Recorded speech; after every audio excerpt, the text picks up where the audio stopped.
चंबल एक ऐसा स्थान जो अपने अंदर बहुत कुछ दफन किए हुए है। वहाँ एक से बढ़कर एक डाकू हुए, पर चंबल के डाकू भले ही उन्हें डाकू कहा जाता हो, लेकिन उन्होंने भारत की आजादी की लड़ाई में महत्वपूर्ण भूमिका निभाई। उन्होंने क्रांतिकारियों को हथियार और आश्रय दिया, ब्रिटिश शासन के खिलाफ आवाज उठाई। उन्हीं डाकुओं में से एक थी वो नारी जिसके साथ 16 लोगों ने मिलकर बलात्कार किया, जिसे काफी दिनों तक टॉर्चर किया गया।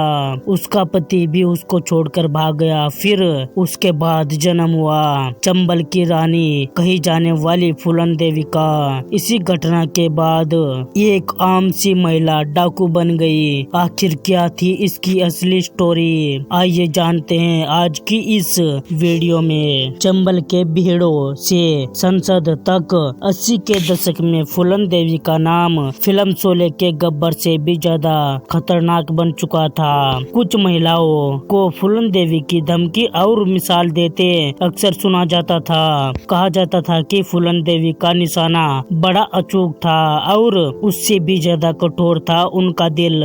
जानकारों का कहना है कि हालात ने ही फूलन देवी को इतना कठोर बना दिया था कि जब उन्हें बहमाई में एक लाइन में खड़ा करके 22 ठाकुरों की हत्या की थी तो उन्हें जरा भी मलाल नहीं हुआ था। फूलन देवी 1980 के दशक के शुरुआत में चंबल के भीड़ों में सबसे खतरनाक डाकू मानी जाती थी। उनके जीवन पर कई फिल्में भी बनी, लेकिन पुलिस का डर उन्हें हमेशा बना रहता था। साथ ही खासकर ठाकुरों से उनकी दुश्मनी थी, इसलिए उन्हें अपनी जान का खतरा हमेशा महसूस होता था। चंबल के भीड़ों में पुलिस और ठाकुरों से बचते बचते शायद वह थक गई थी, इसलिए उन्होंने हथियार डालने का मन बना लिया। लेकिन आत्मसमर्पण का भी रास्ता इतना आसान कहाँ था। फूलन देवी को शक था कि उत्तर प्रदेश की पुलिस उन्हें समर्पण के बाद ही किसी न किसी तरीके से मार देगी। इसीलिए उन्होंने मध्य प्रदेश सरकार के सामने हथियार डालने के लिए सौदेबाजी की। मध्य प्रदेश के तत्कालीन मुख्यमंत्री अर्जुन सिंह के सामने फूलन देवी ने एक समारोह में हथियार डाले और उस समय उनकी एक झलक पाने के लिए हजारों लोगों की भीड़ जमा हो गई। उस समय फूलन देवी की लोकप्रियता किसी फिल्मी सितारे से कम नहीं थी। उस समय कुछ लोग जो वहाँ मौजूद थे वे कहते हैं कि मुझे याद है कि फूलन देवी ने लाल रंग का कपड़ा माथे पर बांधा हुआ था और हाथ में बंदूक लिए जब वे मंच की तरफ बढ़ी थी तो सबकी सांसें थम सी गई थी। कहीं फूलन यहाँ भी तो गोली नहीं चला देगी। और कुछ ही लम्हों में फूलन देवी ने अपनी बंदूक माथे पर छुआकर फिर उसे अर्जुन सिंह के पैरों में रख दिया। इसी घड़ी फूलन देवी ने डाकू की जिंदगी को अलविदा कह दिया था। फूलन मिजाज से बहुत चिड़चिड़ी थी और किसी से बात नहीं करती थी। करती भी थी तो उनके मुंह से कोई न कोई गाली निकलती थी। फूलन देवी खास तौर से पत्रकारों से बात करने से कतराती थी। फूलन देवी का आत्मसमर्पण एक ऐतिहासिक घटना थी क्योंकि उनके बाद चंबल के भीड़ों में सक्रिय डाकुओं का आतंक धीरे धीरे खत्म होता चला गया। चंबल के भीड़ों में सक्रिय डाकू कई प्रदेश की सरकारों के लिए बहुत बड़ा सिरदर्द बने हुए थे और कुछ इलाकों में तो उनका हुक्म टालने की हिम्मत नहीं की जाती थी।